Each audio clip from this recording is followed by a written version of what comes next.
mineral resources without giving back to the communities has led to the disillusionment in communities. The BAKGATLA villages in the northwest recent months have seen service delivery protests resulting in the taking Chief PILANE to the public protector. The African People's Convention has been addressing these communities.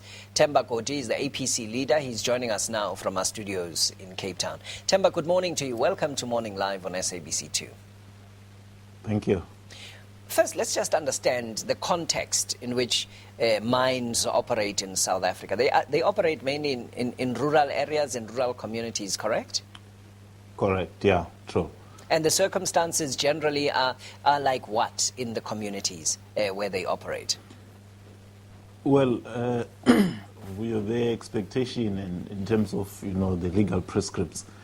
It is that for mines to operate, the communities must have agreed in a formal meeting, and the mines must commit to some social responsibility or developmental programs. And there are royalties that are paid to, to those communities. Now, the challenge that we're having, as you indicated, in almost all the rural areas is that there seems to be no development whatsoever, visible development. And you find that whatever royalties are being paid to the communities are managed fundamentally by the traditional leaders.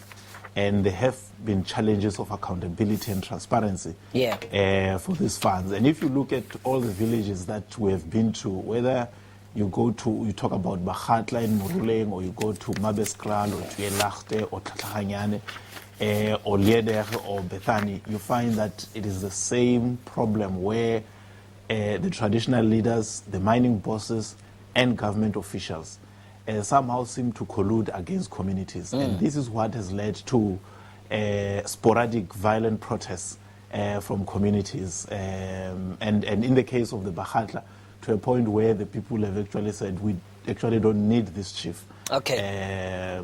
And those kind of things. Okay. So this is quite big. You're saying the politicians and the chiefs collude against communities?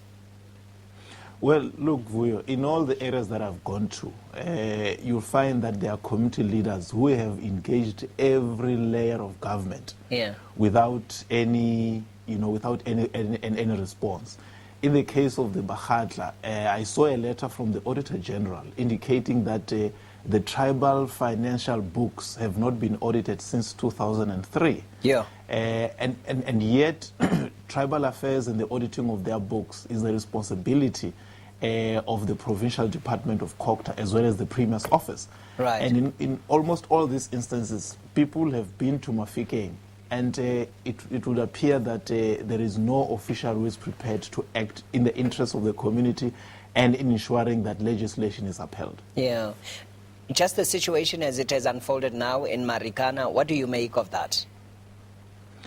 Well, you see, even though Marikana as well as Anglo-Platinum earlier erupted, as purely labor disputes, but there is an underlying factor that relates to the alienation of the communities to the mining operations.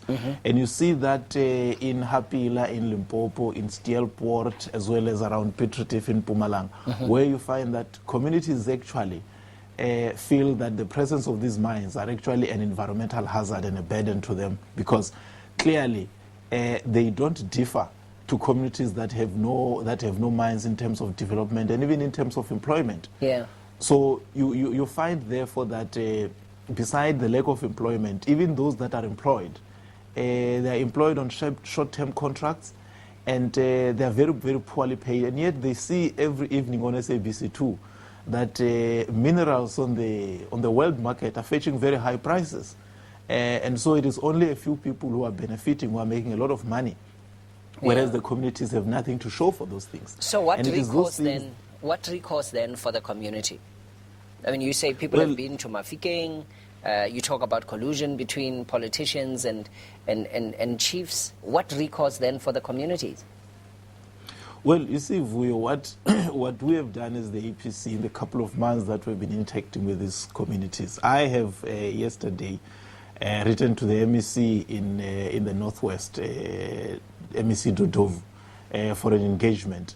And I'm also pressing for engagement with the Public Protector. As you are aware, the Public Protector is investigating the issues of BAKGATLA. But I want to say, look, this is a generic problem that the Public Protector maybe needs to look at the broader picture rather than to look at the issues of the BAKGATLA.